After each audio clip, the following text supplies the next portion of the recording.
Eto na Apo ang first death anniversary mo.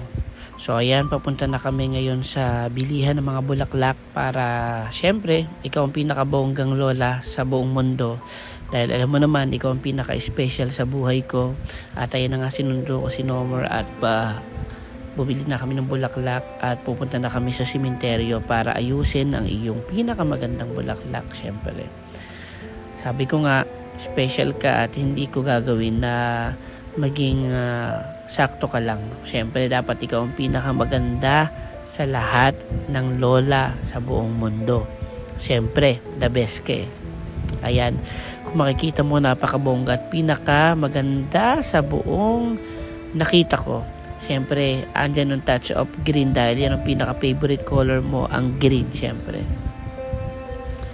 Kaya maraming salamat nga pala sa best friend ko, syempre kay Nomer, sa pagtulong sa akin sa paggawa ng bulaklak na ito dahil napakagaling. Wala akong masabi sa best friend Nomer ko, kaya thank you Nomer.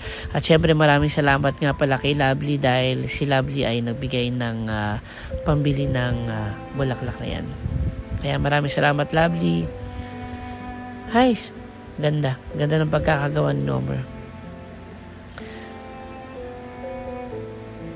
Ayun no, smile na smile ang aking lola.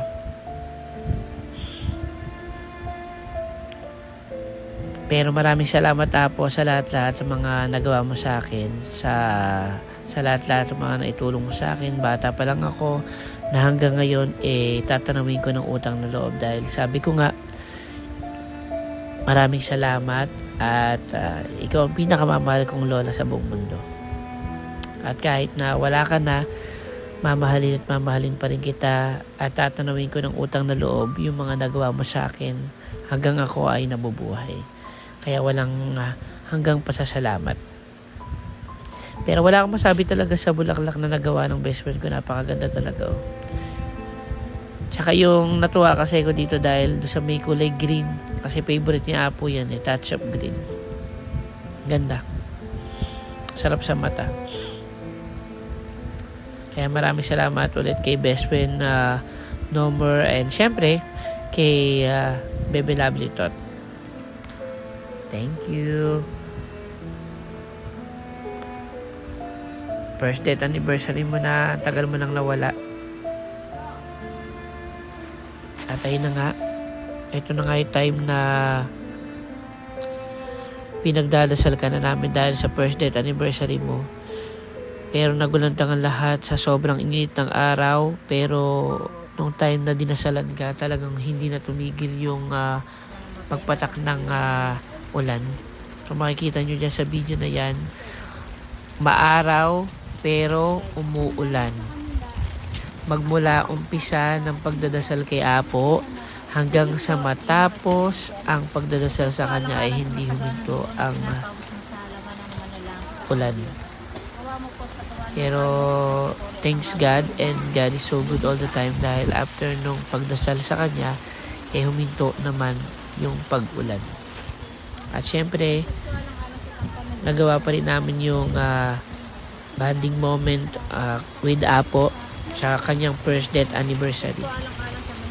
Ayun, makikita nyo dyan na kahit na umuulan andyan pa rin kami para kay Apo. Yung Pamilya Rojas, ayan ang Pamilya Rojas. Sobrang saya kahit na wala na si Apo andyan pa rin talaga yung bonding moment na picture na hindi mawawala talaga. Siyempre ayun yung mga magkakapatid, Family Dizon, Family De La Cruz, siyempre family namin ni Mamang, siyempre si Ate Ellen, Family Tadyaman, at siyempre to my Bino Solid Friends, to my Bino Solid Friends with my best friend, siyempre sa aking pinakamagandang mamang, siyempre ang aking pinakamamahal na lola, siyempre sa nagbigay ng cake si Bebe Melo, siyempre kay Madam Chen na nagbigay ng picture namin dalawa ni Apo, love you, siyempre sa handa, siyempre kay Mamang Leonora, maraming salamat po sa walang hanggang pag-suporta sa amin hanggang wala na si Apo andyan ka pa rin, kay Tita Lara, siyempre sa ice cream, sarap. At syempre, ang pinakamamahal mong Apo, syempre, sabi nga kahit wala ka na dito sa mundong ibabaw, mamahalin pa rin kita at ikaw pa rin talagang pipiliin ko habang ako ay nabubuhay.